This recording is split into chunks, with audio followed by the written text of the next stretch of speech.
Hola a todos, soy Alejandro Martínez Flores, árbitro de la Liga Nacional de Fútbol Sala de Primera División, árbitro también internacional por FIFA y bueno, estoy aquí encantado de poder comentaros, bueno, a grosso modo, todo lo desarrollado en esta ponencia. Por mí es una ponencia que habla, como bien estáis leyendo, del prepartido, de la interactuación que tenemos los árbitros con los equipos, con todos los participantes, no solo con los jugadores, sino evidentemente también con los oficiales, con todos los técnicos, y las aclaraciones y las directrices más importantes, más relevantes, que considero que últimamente están marcando el devenir de los partidos en una cancha de fútbol sala últimamente. Entonces, si os parece bien, comenzamos con el desarrollo de la ponencia.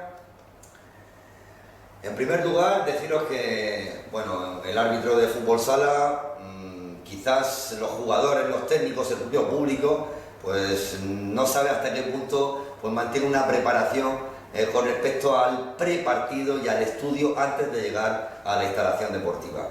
Pues bien, esta diapositiva habla precisamente de eso, habla del scouting, que nosotros también como árbitros hacemos, al igual que cualquier otro deportista antes de competir. Y la preparación, por tanto, de un encuentro una vez también que llegamos a la cancha deportiva. Importante para nosotros, sobre todo evidentemente en partidos de primera y segunda división o partidos internacionales, es reunir todo el material posible para encontrarnos con una visualización y revisión, por tanto, de todos los encuentros. Es decir, para nosotros es muy importante, tal y como dice aquí la diapositiva, el estudio arbitral personal. Y la corrección de errores, es decir, la mejor manera o una de las maneras más prácticas, más fáciles y más evidentes para que un árbitro mejore es sin duda alguna verse a sí mismo desde el punto de vista de una cámara.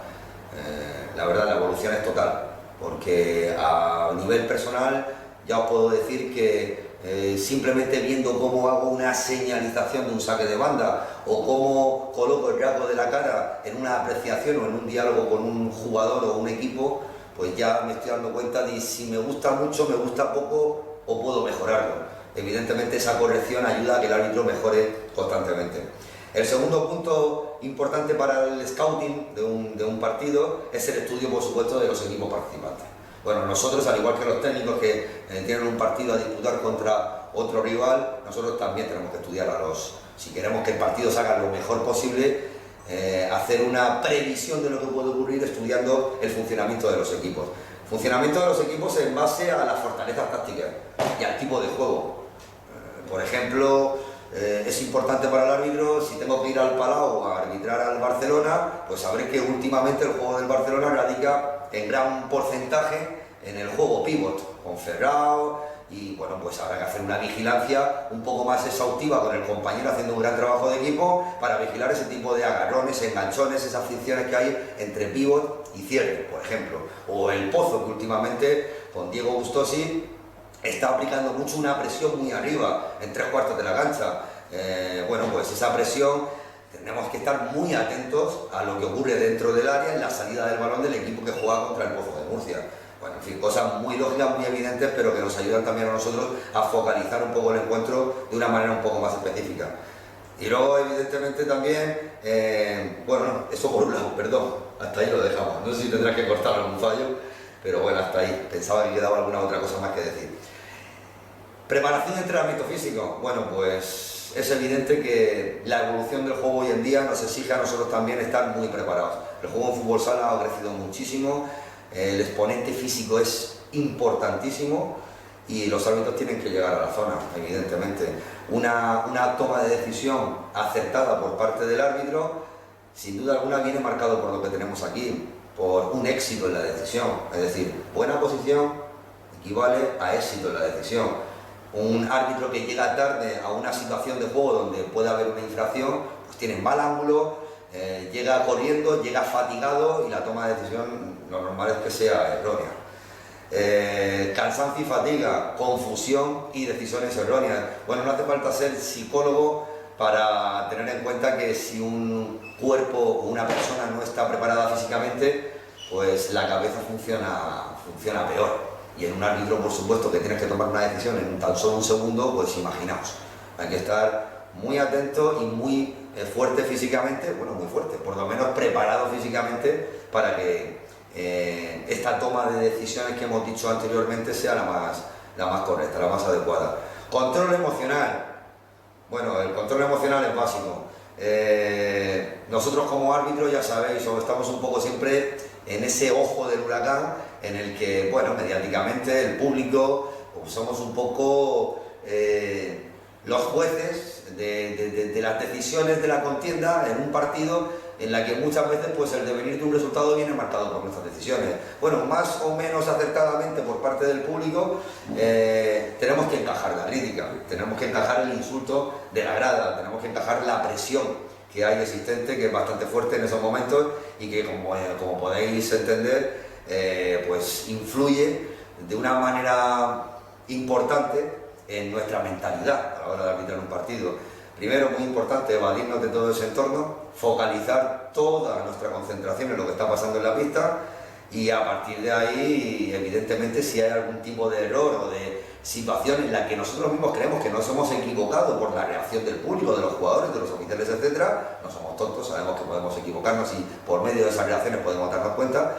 Olvidarnos, sabemos que somos personas humanas, que podemos equivocarnos, pero no podemos refugiarnos en el pasado.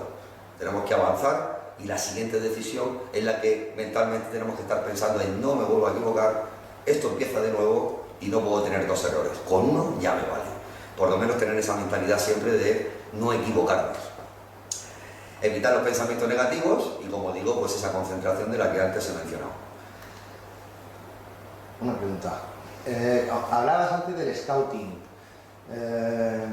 Cuando conocéis que un jugador puede ser conflictivo o que tiene antecedentes de situaciones conflictivas, ¿cómo manejáis esa situación para juzgarlo, digamos, en ese partido sin que os influya los antecedentes? O aunque tú no quieras, siempre de alguna forma el árbitro puede estar condicionado, sí, bueno, de que hay que llevar cuidado con entiendo. jugador en este partido. Tiene que ser muy complicado, ¿no? Separar, porque en un momento dado te puedes dejar influir. Te entiendo totalmente. Hablas un poco del prejuicio que puedas tener sobre algún jugador en la pista que sabes que utiliza mucho las manos, que es muy agresivo, que juega muy al límite y que en base a eso directamente somos capaces de sancionar con más facilidad a ese jugador que al resto de jugadores que no suelen crear ningún tipo de problema, pero por la misma situación a lo mejor lo dialogamos, lo paramos y no le sacamos la respectiva sanción disciplinaria. Bueno, pues es evidente. Lo que tenemos que hacer con esos jugadores conflictivos, por lo menos es mi forma de pensar, es prevenir, hablar con él durante el partido antes de que se cometa la infracción. Por ejemplo, esa fricción que pueda haber entre dos jugadores pivos y cierres, meterte 1 metro dentro de la pista, incluso en medio del juego, y avisar con 2 gritos, las manos, los brazos, cuidado, es decir, una serie de instrucciones, incluso cuando el balón está afuera, hablar con el jugador para intentar prevenir antes de que se cometa la infracción y que por tanto nos metamos en un jardín, en un charco, por así decirlo, en una situación que a ninguno le apetece, que es amonestar, expulsar o tomar decisiones más drásticas. Evidentemente tenemos que tener la neutralidad suficiente para aplacar el prejuicio. Ya cada árbitro, cada persona, su parte emotiva que radica ahí en la cabeza, pues actuará de una manera o de otra, pero a priori las instrucciones son esas y es como tenemos que actuar, entiendo yo. ¿Ok? Ok, gracias. Seguridad, pues mucha autoconfianza la que tiene que tener el árbitro, evidentemente, para sentirse seguro, nunca para la redundancia, para saber que lo que ha arbitrado, sea o no sea lo más correcto, es su decisión, es su ángulo de visión, es su posición en la pista y es lo que le confiere la seguridad para no cambiar de decisión, no titubear y no sentirse después de tomar esa decisión con algún gesto condicionado a que la gente piense que se ha podido equivocar. Por tanto, firmeza y seguridad. Es, por tanto, saberse capaz, dominar el entorno, en fin, todo lo que aquí veis reflejado. Autoeficacia, pues bueno, es sacar el máximo partido posible, la autoeficacia, a las condiciones físicas, a las condiciones mentales que una persona tiene. No solo un deportista, sino evidentemente también un árbitro. Es decir, yo sé que puedo llegar hasta ahí. ¿Ahora qué tengo que hacer si quiero mejorar? Pues evolucionar. ¿Evolucionar con qué? Pues evolucionar con vídeos de televisión, con entrenamiento físico, con respiración, con técnicas de visualización, de concentración, de focalización. En fin, ese trabajo evidentemente hace que te sientas con mucha más voluntad desarrollando tu tarea y que por tanto la mejora pues sea normal y natural. Autocrítica, pues evidentemente ese árbitro que dice yo nunca me he equivocado. Bueno, yo en los cursos que damos aquí, soy formador y capacitador aquí en la Federación de Fútbol de la Región de Murcia, en la sección de fútbol sala para árbitros, y yo lo digo mucho, yo entiendo que hay 3 tipos de árbitros. Está el bueno, que yo considero que todos somos buenos, nos guste más o guste menos, yo considero que todos somos buenos porque todos nos equivocamos y es muy difícil arbitrar, que es el que se equivoca algo. El muy bueno, que es el árbitro que se equivoca muy poquito, y luego está el árbitro tonto, para mi gusto. Es el árbitro que dice que nunca se equivoca. Bueno, pues bien, en base a eso, ahí está la autocrítica. Hay que reconocer los errores, hay que saber que hemos patinado, que nos hemos equivocado, y esto nos ayuda a fortalecernos y a intentar mejorar para corregir esos errores y que no vuelva a pasar. Entrenamiento y luego consulta de dudas. Yo por estar en primera división y ser árbitro internacional no soy aquí el Sanedrín. Tengo que consultar dudas a gente a experiencias, a árbitros que yo considero que están con muchas facultades para instruirme a mí o para darme algún tipo de consejo. Es decir, en este mundillo todos los días se está aprendiendo, es evidente. Abierto al aprendizaje, precisamente de lo que estamos hablando, pues un desarrollo, una capacitación, un trabajo de campo que no solamente está en la pista, sino que luego está seguramente mucho más fuerte fuera del partido. Como digo, con búsqueda de nuevas experiencias, con nuevos retos, con una evolución del árbitro siempre yo era árbitro de segunda B, pues ¿por qué no subir a segunda división? Y para intentarlo, pues evidentemente hay que luchar por perfeccionarte. Bueno, y en eso radica este 6.º punto. Tolerancia a la frustración. Bueno, es lo que antes hemos dicho, saber que nos podemos equivocar, saber que somos personas humanas. Eso sí, como también he comentado, me equivoco una vez y no me vuelvo a equivocar. Evidentemente nos volveremos a equivocar, pero la mentalidad tiene que ser sin duda eso. Ya digo, no solamente en un árbitro, en cualquier deportista, entiendo yo. La fortaleza mental y el superarse a sí mismo, eso va cogidito de la mano con mucha fortaleza, mucha fuerza, porque si la cabeza funciona con mucho rigor y con mucho entusiasmo y con mucha voluntad, evidentemente los resultados deportivos están ahí. Perseverancia, disciplina, entender cuál es la evolución del juego, saber que el fútbol sala ha cambiado mucho de 30, de 40, de 20 años hacia acá, que no para de evolucionar. Yo recuerdo un fútbol sala, aquel de los años 90, en el que el virtuosismo de varios jugadores, el anarquismo un poquito, el intentar regatear, bueno, pues ahora es un fútbol sala quizás más rígido, es un fútbol sala más estratégico, y esta evolución del juego el árbitro la tiene que conocer y tiene que actuar sobre ella.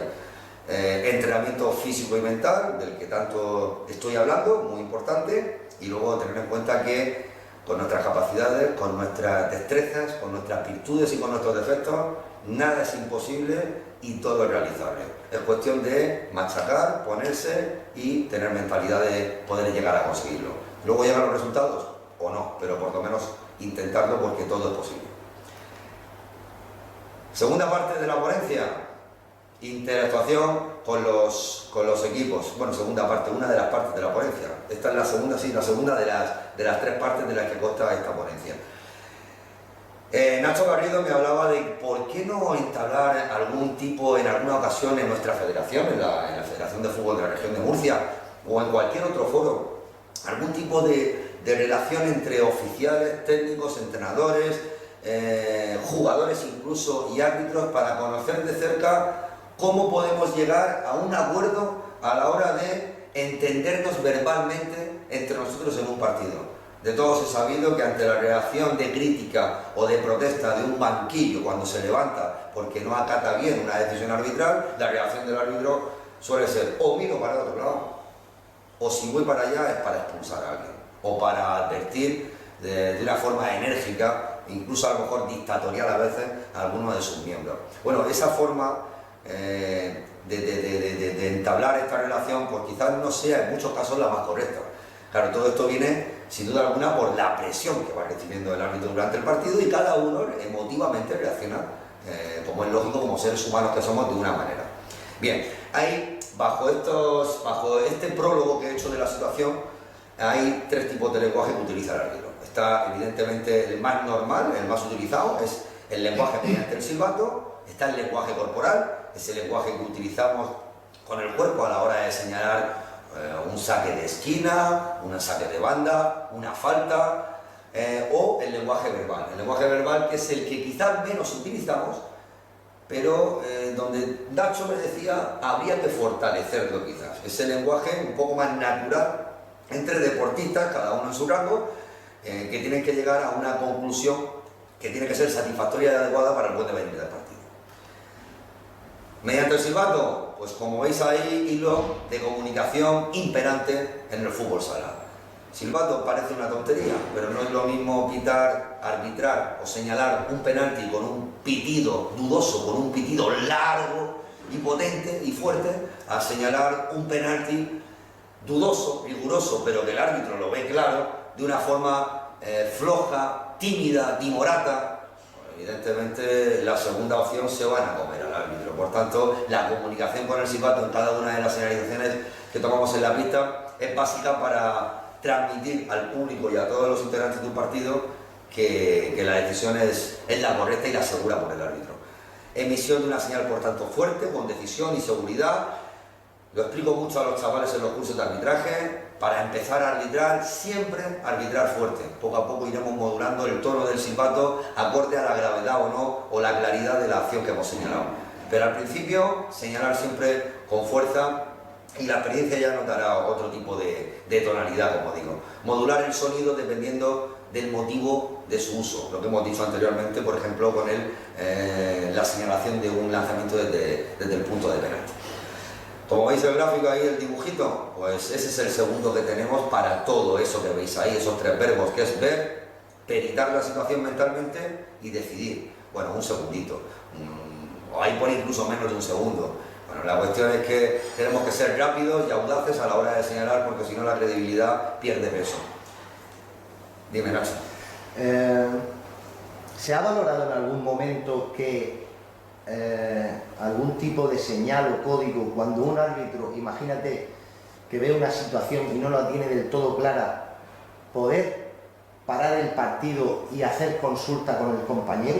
O sea, no sé, algún tipo de código que diga, hacemos un parón de consulta, digamos. Entonces yo voy a mi compañero y le digo, no sé si eso retrasa el partido o puede ser, y le digo, creo que es esto, ¿tú lo has visto? ¿Me puede ayudar o no? Es una especie de VAR, pero en el mismo terreno de juego y de forma natural. El compañero como cómplice o asesor. Bueno, a ver, no tenemos el VAR.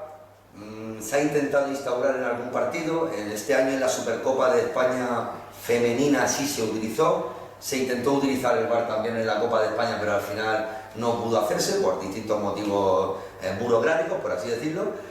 Es verdad que los árbitros de la comunicación en ese sentido podemos hacerlo. O sea, la contestación a tu pregunta es sí, podemos hacerlo.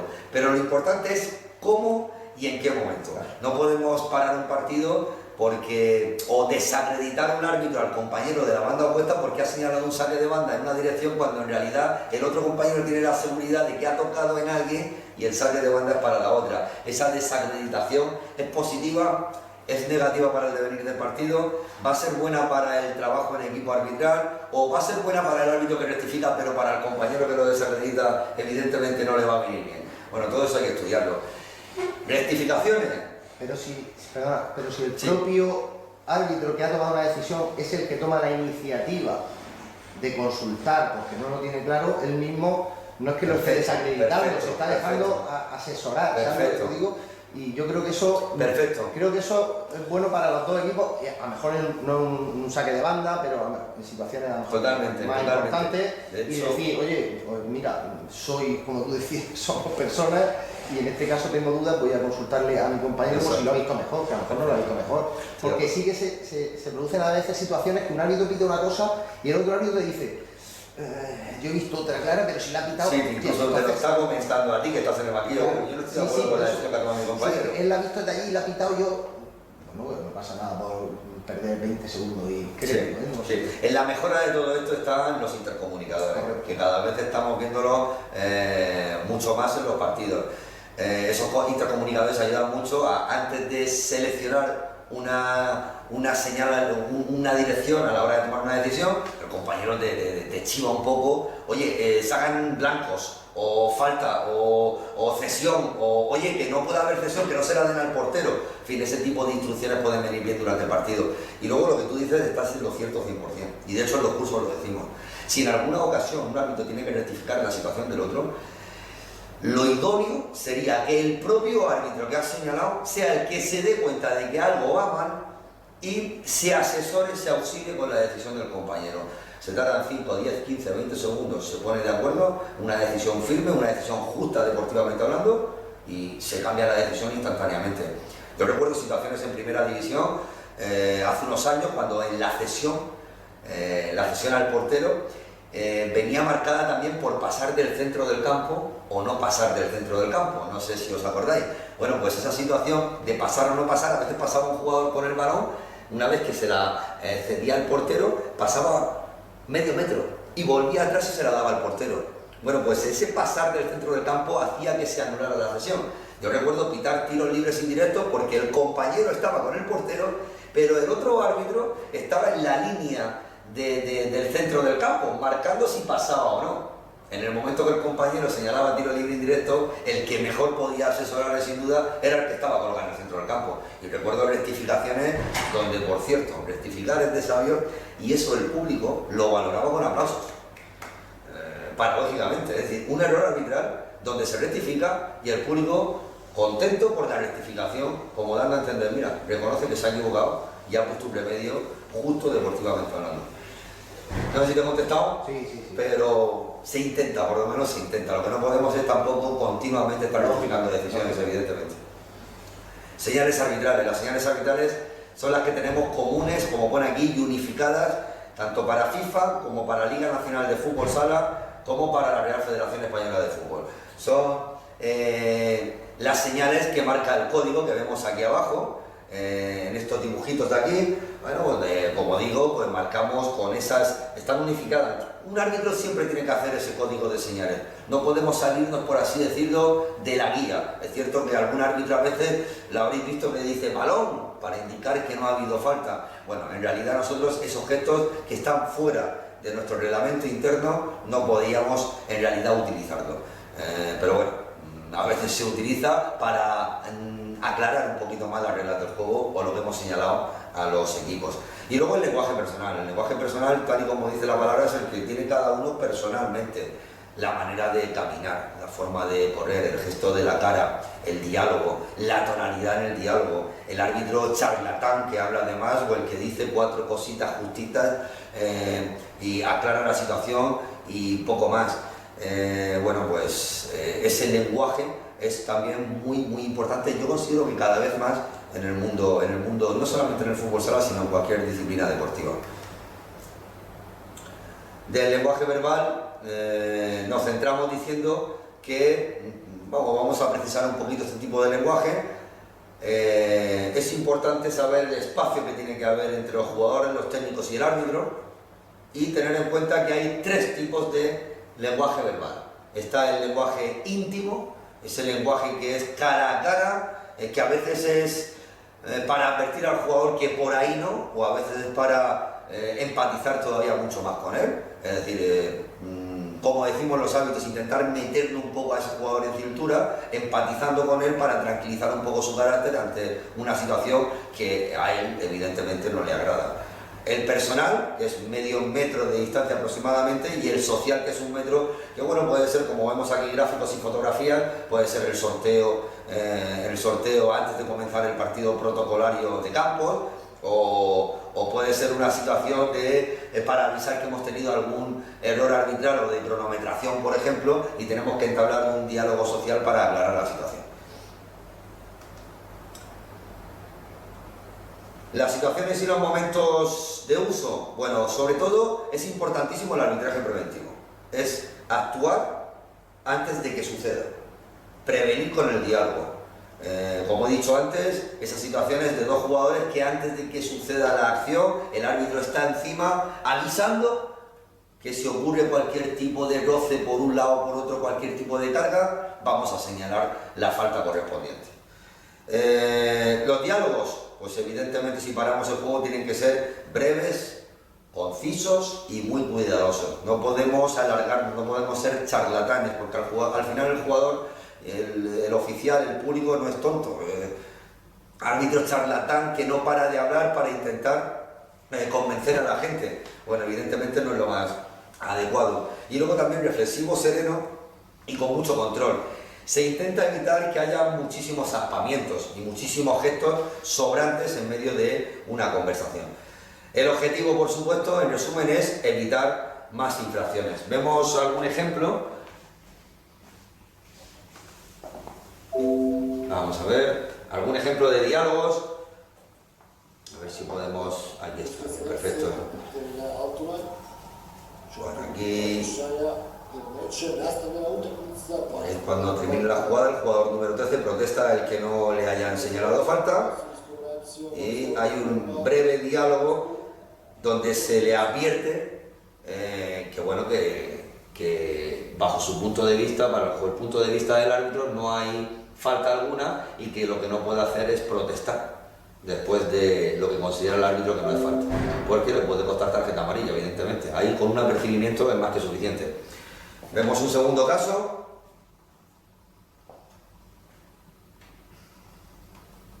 Bueno, segundo caso muy típico de avisar en los bloqueos en los saques de esquina, por ejemplo, un saque de banda. Minuto de partido 1-0. Claro, ahora tiene razón Quique, sí señor. Sí señor. Breve, conciso y advirtiendo que no vamos a consentir ese tipo de fricciones dentro del área. Ya sabéis que los bloqueos están siendo, y los agarrones y las sujeciones y tal de entre jugadores están siendo un punto a corregir importante por nosotros, porque desvirtúa mucho el dinamismo y el espectáculo del fútbol sala. Y bueno, aquí vais a escuchar un diálogo que me parece muy gráfico y muy ejemplar entre un entrenador nervioso, en este caso, y un árbitro.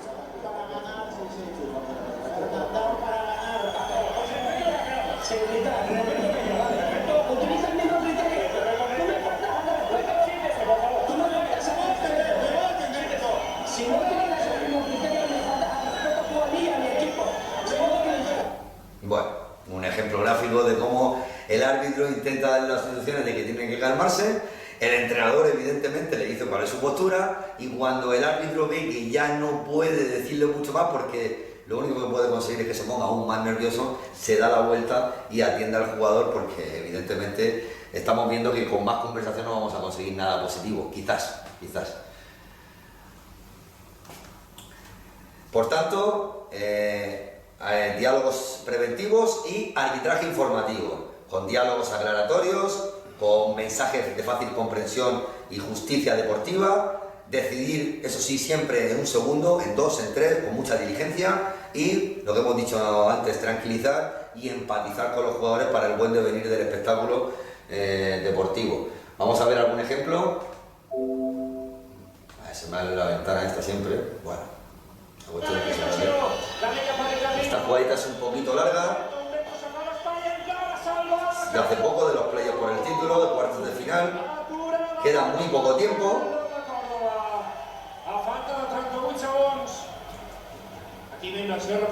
Bueno, aquí yo os explico. Lo que pasa es que el balón sale de esquina y el jugador saca de banda. Hay una rectificación, por tanto, por parte del árbitro, que en este caso soy yo, de que tiene que sacar de esquina y no de banda, y una rectificación del cronómetro porque habían pasado 2 segundos que no tenían que haber pasado. Cuando quedan 38 segundos y el resultado está como está, es importante rectificar esa situación de segundos, es vital. Siempre es importante, pero en este caso es vital. Bueno, y aquí hay una pequeña aclaración con...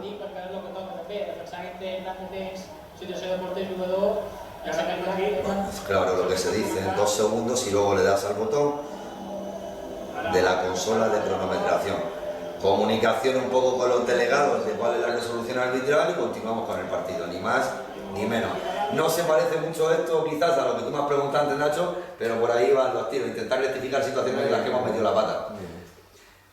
Y no sé si queda uno por aquí, muy rapidito.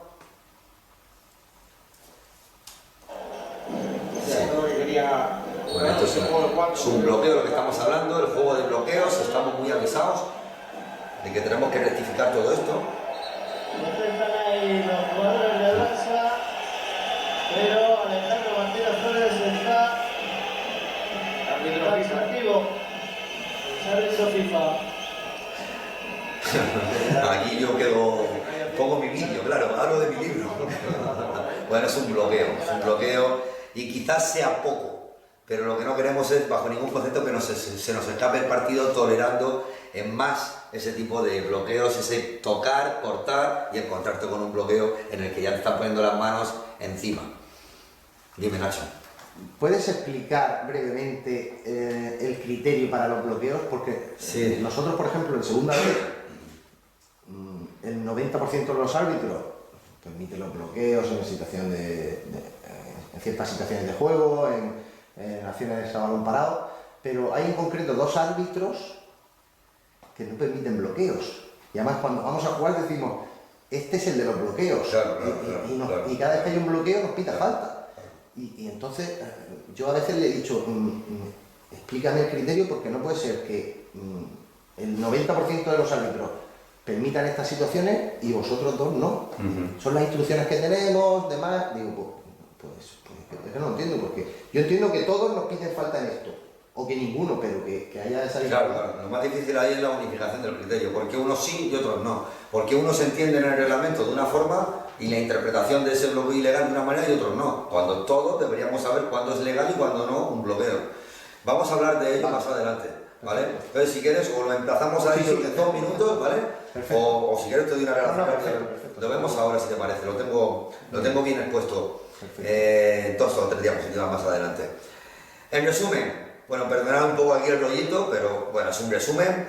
El diálogo arbitral preventivo o el informativo con jugadores y entrenadores en su justa medida siempre nos sirve de vínculo de entendimiento favorable para el control del encuentro y, por supuesto, esto de abajo que ya no se lleva, que es huir del tono déspota, el tono dictatorial, chulo, arrogante, amenazante incluso. Pues es evidente que con ello lo único que vamos a ganar es mayor tensión y mayor presión en contra de nosotros y nuestro entorno va a estar más en desacuerdo con nuestras decisiones. Bueno, es lógico, pero vamos casi evolucionando a un arbitraje mucho más deportivo, de empatizar con todos los integrantes, dialogando, que no el otro pues más tasativo, por así decirlo. Deciros que en aclaraciones y directrices arbitrales lo más importante, vamos a hablar de los bloqueos, que están muy a la orden del día, y en el fútbol sala la evolución del juego pasa porque no permitamos ese tipo de bloqueo ilegal, siempre el ilegal. Hablaremos de las manos también y hablaremos un poquito de las ocasiones manifiestas de gol, expulsiones por roja directa, conductas violentas, etc. Deciros que, comentaros que la evolución del juego, por tanto, hace que nosotros estemos muy atentos, haciendo un gran trabajo de equipo, por lo menos intentarlo, cubriendo todos los espacios de la pista. De ahí que los árbitros se sitúen en diagonal, uno en diagonal con el otro, en la otra parte de la pista, y en medio pululen o circulen todos los jugadores. Evidentemente hay una zona de acción, que es donde está el balón, y hay una zona de influencia, que es por donde giran el resto de protagonistas. Hoy en día, tan importante es la zona de acción como la zona de influencia, porque en la zona de influencia, donde no está el balón, se producen aún mayor número de infracciones quizás que donde está el balón. Nosotros tenemos una consigna, cuando nos fijamos muchísimo en el balón, nos dicen: el balón es el único que no hace falta a nadie. ¿Por qué te fijas en el balón? Fíjate en el resto de jugadores. Bueno, pues por ahí van un poquito los tiros de lo que estoy explicando. Por tanto, zona de acción, donde está el balón; zona de influencia, donde está el resto de jugadores. Bloqueos. Vamos con el asunto que tú me preguntabas, Nacho. La consigna que tenemos: cualquier bloqueo, empujón o carga en movimiento, desatendiendo totalmente el balón, con el fin de cortar el avance o el ataque de un jugador o de un equipo, debe ser sancionado. La fluidez y el dinamismo del juego pasa, por supuesto, de que nosotros pongamos un coto restrictivo a ese tipo de infracciones que, como digo, lo único que cortan es el espectáculo y el dinamismo del juego. Entonces, ¿qué es un bloqueo ilegal? Nacho, y ya contesto a tu pregunta de antes. Un bloqueo ilegal es aquel en el que podemos hacer una analogía con el baloncesto, un poquito. Es un bloqueo en el que ocupo un espacio en la pista y al ocupar ese espacio, pasando totalmente del balón, lo que no permito es que pase un jugador. Es decir, mientras que yo me esté moviendo y cargue o obstruya al jugador, será siempre síntoma de infracción. Otra cosa es que yo ocupe una posición y sea el delantero el que me arrolla a mí. Pero yo previamente tengo que tener los pies fijados en el suelo, estar estático, tipo baloncesto, como digo, en esas faltas de ataque, por así decirlo, para que la infracción sea totalmente a la inversa. Entonces, es evidente que si me muevo y empujo, la falta será del defensa. Vamos a ver algún ejemplo.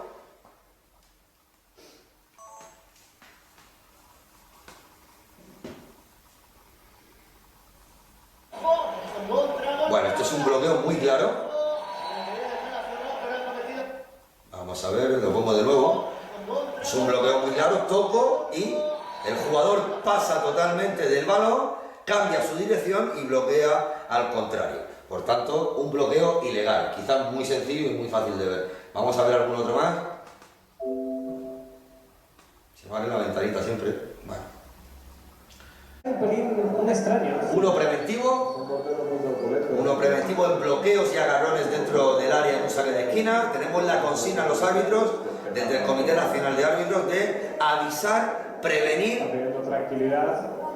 una, dos veces y evidentemente a la tercera, a la segunda o a la tercera, si es el mismo equipo el que comete ese tipo de infracción antes de poner el balón en juego, tendré que tener ya que utilizar las sanciones disciplinarias.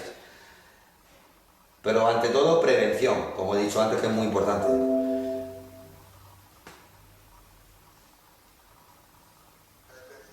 Bueno, esto es un bloqueo, lo voy a poner repetido. Fijaos el movimiento del jugador de rojo, que le puede hacer mucho daño, por cierto, porque el jugador de azul no se espera en ningún momento que el de rojo se vaya a meter ahí. ¿Vale? Es un bloqueo merecedor seguramente de alguna sanción importante. Y un último vídeo representativo de esta sección. Bueno, fijaos qué bloqueo más curioso.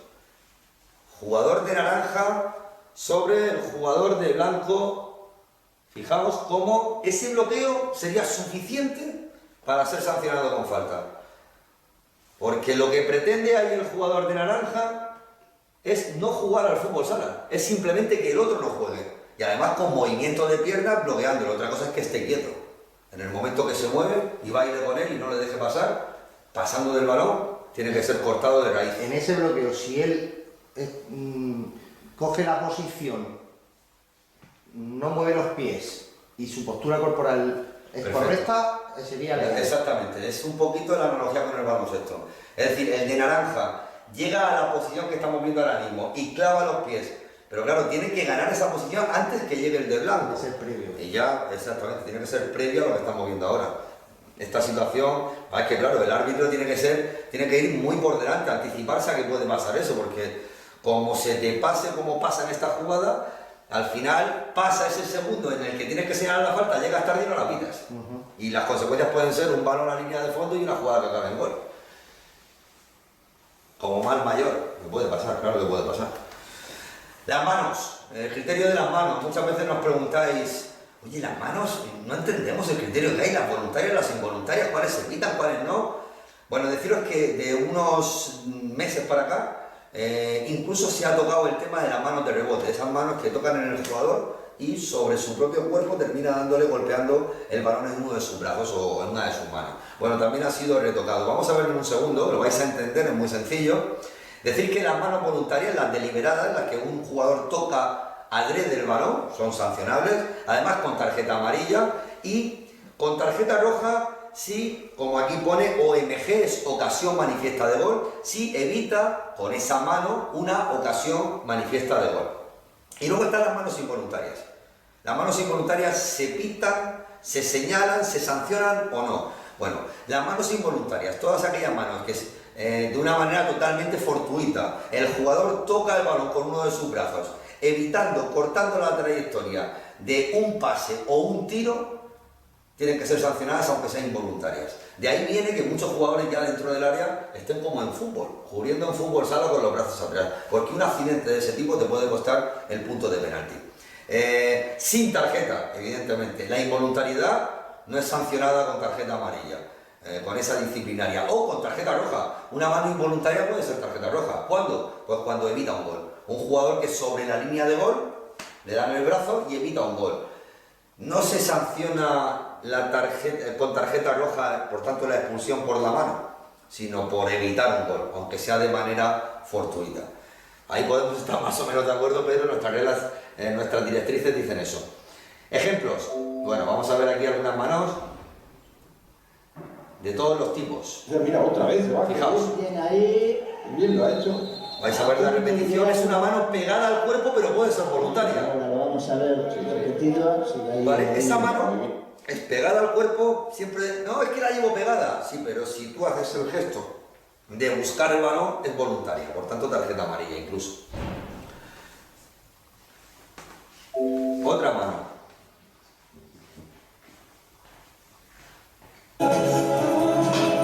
Fijaos. Y además con tarjeta amarilla porque el árbitro interpreta que es voluntaria. ¿Vale? Jugador, en este caso del Fútbol Club Barcelona, la voluntariedad es un poco más dudosa, ¿verdad? Pero bueno, el árbitro interpreta ahí que es tarjeta amarilla por voluntariedad. No puede ser tarjeta roja, ¿por qué? Porque detrás está el portero, que es el último defensa realmente de la acción. Por eso se queda en tarjeta amarilla. Si el árbitro considera que es involuntaria, sería penalti sin tarjeta.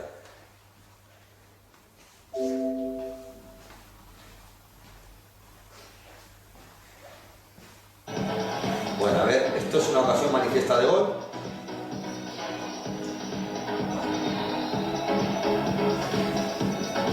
Vamos a ver la repetición de nuevo. Termina en penalti.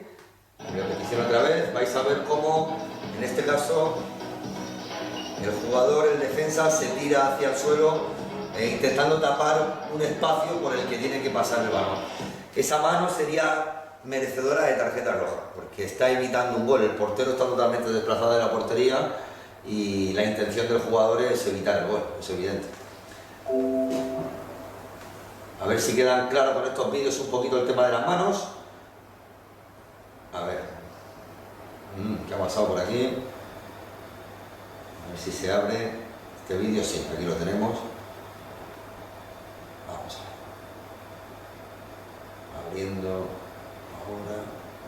Bueno, aquí lo tenemos. Una mano involuntaria.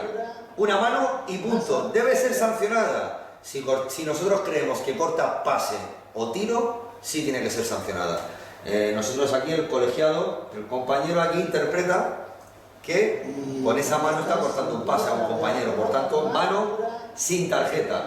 En todos los casos son faltas acumulativas, evidentemente. Vamos con el quinto vídeo. Perdonad la lentitud un poco de la carga del vídeo. Fijaos esta mano, curiosa.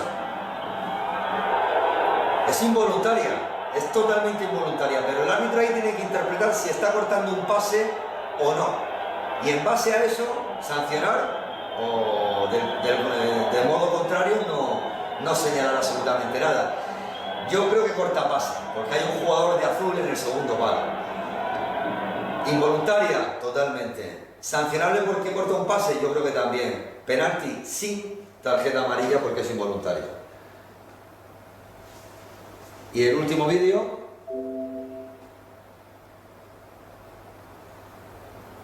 Bueno, fijaos esta mano. Son jugadores en línea de gol con la portería levemente desplazada. Yo creo que es fortuita, pero está evitando un gol con esa mano. Y al evitar el gol, el único color de tarjeta que le queda y que no nos da evidentemente ningún gusto como árbitros hacerlo, pero hay que hacer cumplir el reglamento en la tarjeta, en la expulsión directa y la tarjeta roja. Y penalti, evidentemente. Bueno, vamos a ver alguna otra mano. Las manos involuntarias de rebote son las que decía antes, son esas que dan en el propio cuerpo. Esas sí que son fortuitas, de mala suerte, accidentales. Pues bien, El último cambio que hemos recibido es el que yo expongo aquí. Es que si se corta un pase, un tiro a puerta o, cuidado con este punto, se saca evidente provecho de la jugada de esa mano, tenemos que sancionarlas automáticamente. Por tanto, una mano de rebote que hace unos meses no se señalaba, no se sancionaba, hoy en día, si creemos que corta un tiro, un pase o me la llevo, sacando provecho de un contraataque, por ejemplo, esa mano tiene que ser sancionada. Vamos a ver algún ejemplo. Estas son de rebote, fijaos. Y esto puede gustar más o menos, pero son las últimas directrices que hemos recibido.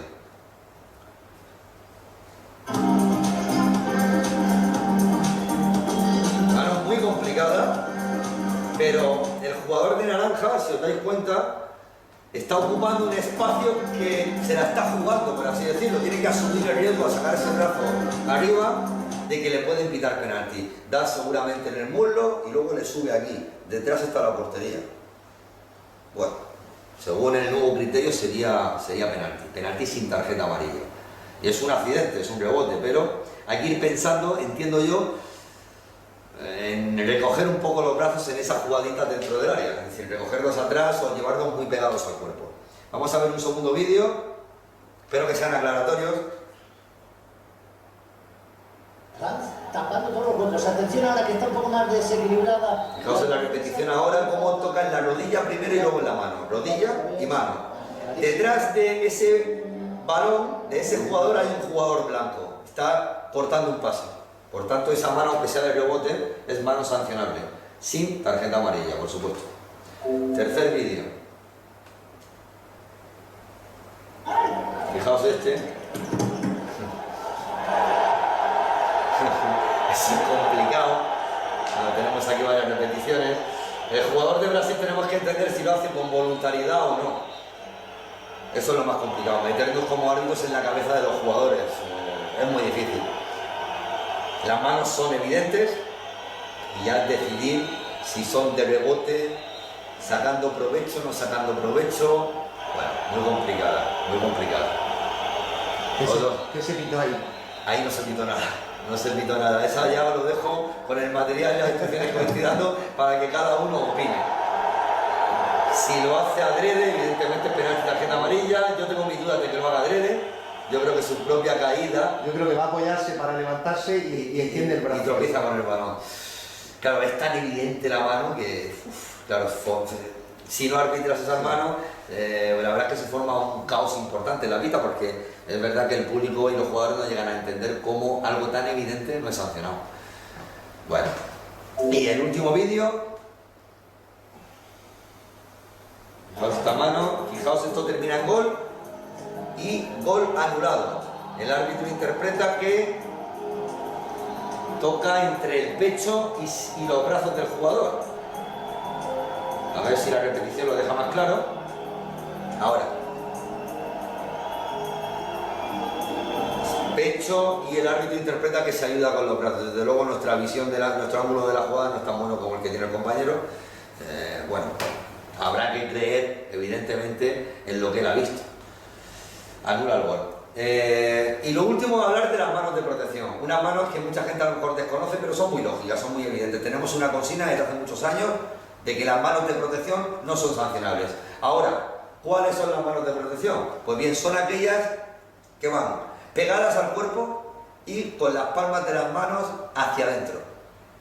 Es decir, es evidente que si las palmas están hacia afuera, ya no están pegadas al cuerpo. Veis que hay una separación, ¿verdad? Bueno, pues tienen que estar, por tanto, hacia adentro. Muy típico en el deporte, en el fútbol sala femenino, para taparse pecho, zonas vulnerables del cuerpo, o en el masculino en una barrera para tapar cada uno lo suyo, por así decirlo. Entonces esas manos pegadas al cuerpo, evidentemente, no son sancionables. Sí, o taparte la cara.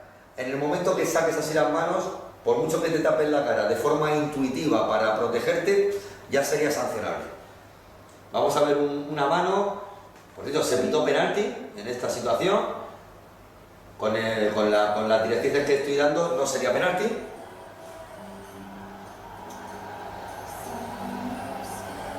Vais a ver la repetición, cómo son manos pegadas y de protección. Entiendo yo, por lo menos.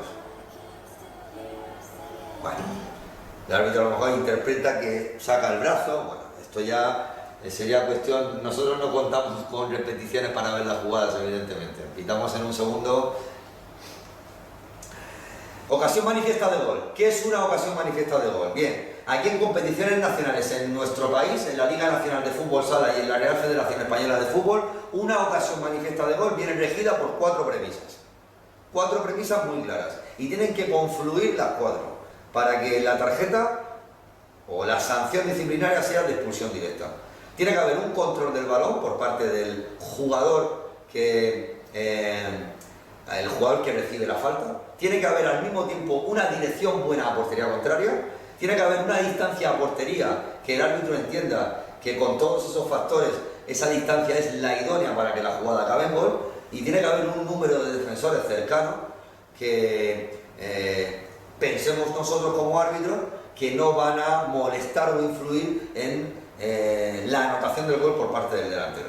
Bueno, si se reúnen las 4 premisas, será tarjeta roja. Si falla una de las 4, ya no se queda en tarjeta roja. Por tanto, tenemos que tener mucha seguridad, un 500% diría yo de seguridad a la hora de sacar una tarjeta roja por una ocasión manifiesta de gol. Bueno, por ese motivo o por cualquier otro motivo. Vamos a ver un ejemplo. Bueno, es un ejemplo, esto sería un ejemplo de mano, me parece, fuera del área.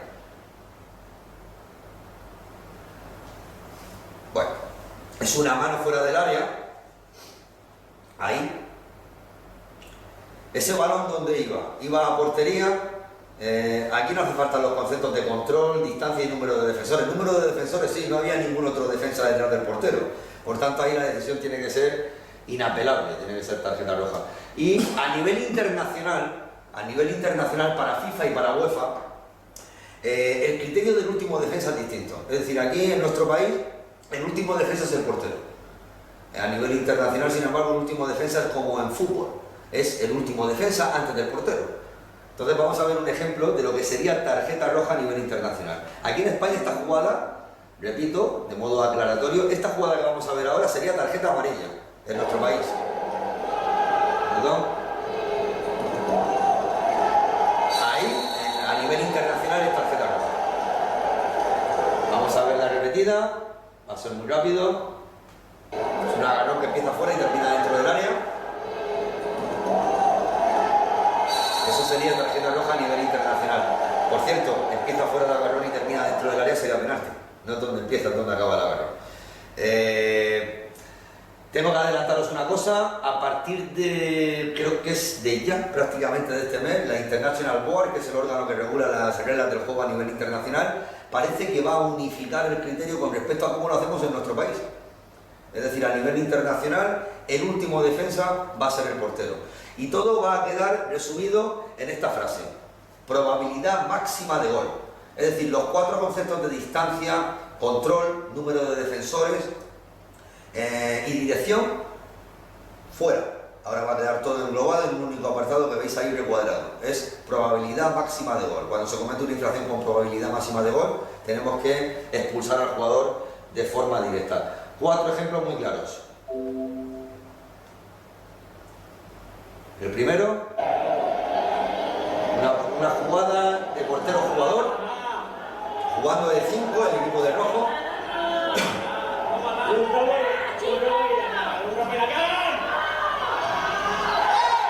Bueno, estáis viendo que ese tiro a puerta, nosotros como árbitros entendemos que va a dirección portería, que da en el larguero, que se va por 1 centímetro, que no, que va a dirección portería, por tanto tiene que ser sancionado con tarjeta roja. Otra cosa bien distinta es que pensemos que ese balón va fuera totalmente, entonces ya sería tarjeta amarilla. Pero si entendemos que va a portería y que hay probabilidad máxima de gol, tiene que ser expulsado directamente por esa infracción. Un segundo vídeo. Esto es un campeonato de España, perdonad la toma que no es muy buena, vais a verlo repetido ahora, ahí.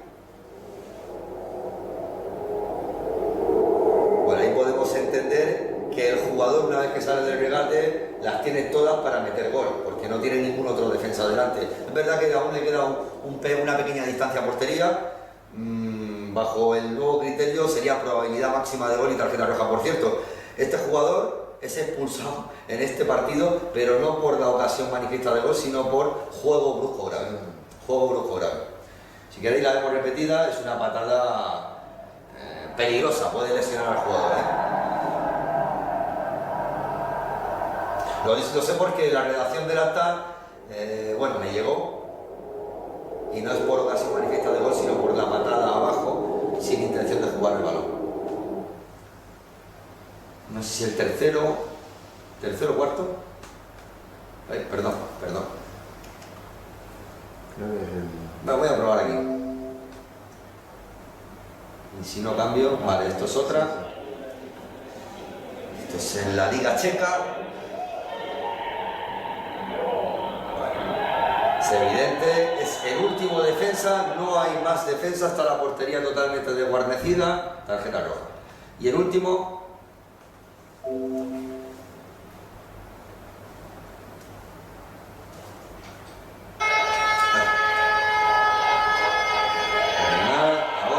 Es un partido femenino, perdonad la calidad de las imágenes, la roba, la agarra, va al suelo, por mucho que falten 30 metros a la portería, esto sería un ejemplo muy claro de tarjeta roja.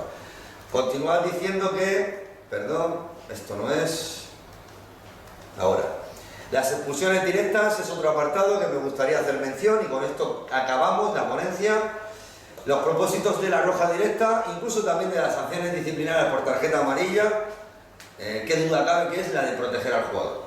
Y yo lo digo mucho en los cursos, están muy bien las tarjetas amarillas por protestar, las tarjetas amarillas por sacar sin permiso arbitral, o las tarjetas amarillas por desobedecer cualquier orden, pero las más importantes bajo mi punto de vista son las de ojo y te doy una patada, ojo y te sujeto, ojo y te empujo y te cargo con el brazo arriba, es decir, la de proteger al jugador. Y ahí tenemos que ser totalmente taxativos e inflexibles con el reglamento.